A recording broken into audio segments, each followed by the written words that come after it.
और ऐसे यहाँ के वित्त मंत्री थे कांग्रेस के जो कहते थे कि ये अनपढ़ गवार लोगों का देश है, ये क्या डिजिटल पेमेंट्स करेंगे। माननीय सदस्य सुश्री कंगना रनौत जी। माननीय अध्यक्ष महोदया, मैं insolvency and bankruptcy code amendment bill 2026 का पूर्ण समर्थन करती हूं। मैं इस ऐतिहासिक और दूरदर्शी बिल के लिए हमारे प्रधानमंत्री श्री नरेंद्र मोदी जी और वित्त मंत्री श्रीमती सीतारमण जी का बहुत बहुत आभार व्यक्त करती हूं। एक वक्त था जब कांग्रेस के प्रधानमंत्री जो हैं बड़े बड़े उद्योगपतियों के जो लोन हैं वो फोन पर कराया करते थे, और इस बात में कोई भी संशय नहीं है कि जैसे नेता होते हैं वैसी ही जनता होती है, जैसे राजा होते हैं वैसी प्रजा होती है। और इसका सबसे बड़ा प्रमाण महोदय जी हमें 2016 में मिला, जब आईबीसी पहली बार आया और हम सब ने देखा कि एनसीएलटी में जो 87% जो केसेस थे उनके जो सेटलमेंट वर्थ 13.9 लाख करोड़ के थे, आईबीसी आते ही वो सेटलमेंट बिना कोर्ट जाने से पहले ही प्री एडमिशन स्टेज पर ही वो सेटल हो गए। कहीं ना कहीं इसे आईबीसी का डर कह लीजिए या एक नेता की नीयत और नीति पे जनता का विश्वास कह लीजिए, चाहे कोई कितना भी, मैं कहती हूं अगर ये विलफुल डिफॉल्टर भी थे, लेकिन जब हम देखते हैं कि हमारे शीर्ष नेतृत्व जो है वो इतने कर्मठ हैं, कर्मयोगी हैं, तो एक विलफुल डिफॉल्टर भी देश के प्रति अपना कर्तव्य निभाना चाहता है। इसका प्रमाण हमने 2016 में देखा जब ये बिल आया था। इस बिल का सबसे बड़ा सुधार है महोदय जी, आईबीसी का सबसे बड़ा प्रमुख सुधार है जो एनसीएलटी को जो है 14 दिन का जो विंडो मिला हुआ है, जिसका ट्रिब्यूनल को जो है 14 दिन में ही ये बताना पड़ेगा कि वो ये केस ले रहे हैं या नहीं ले रहे हैं। तो जो क्रेडिटर्स को जो भी असुविधा होती है, जो भी कानूनों की अस्पष्टता रहती है या प्रक्रियागत जो देरी रहती है, उससे हमें बहुत छुटकारा मिलेगा। उसके बाद जो क्राउन डेट करके जो अंग्रेजों द्वारा चलाई गई ये जो कुनीति है, जिसके करके जो भारतीयों को लूटने का एक जो उनका जो काम था, कभी कांग्रेस ने नहीं सोचा कि हम भारतीयों को इससे मुक्ति दिलाएं।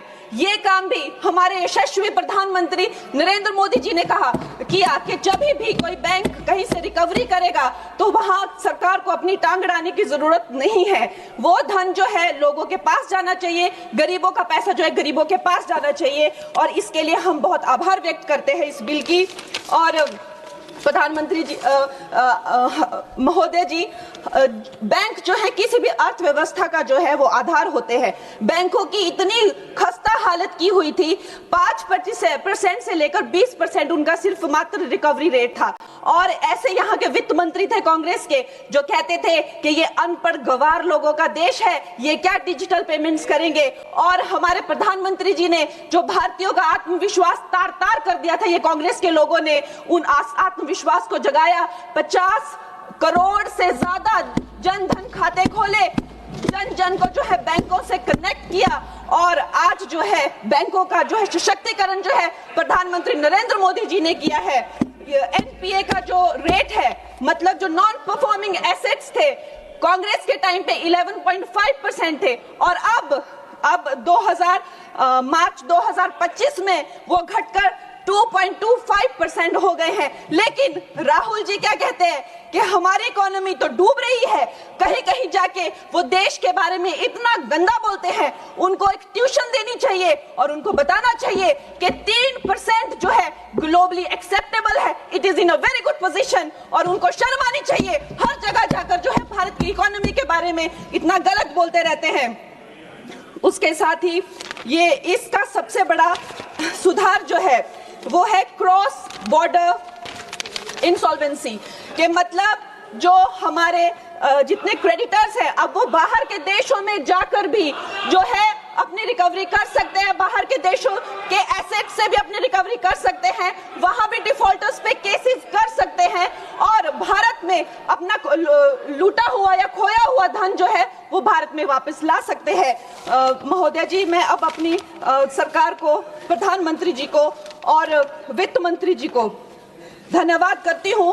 उनकी रिफॉर्म, परफॉर्म, ट्रांसफॉर्म का जो मूल मंत्र है इस बिल से वो धरातल पे आया है और ये भारत की आर्थिक शक्ति और पारदर्शी व्यवस्था का जो है जीता जागता प्रतीक है। मैं इन्हीं शब्दों के साथ में एक बार फिर माननीय प्रधानमंत्री जी और वित्त मंत्री जी को धन्यवाद देती हूं और पूर्ण रूप से इस विधेयक का जो है वो आभार और समर्थन करती हूं। धन्यवाद।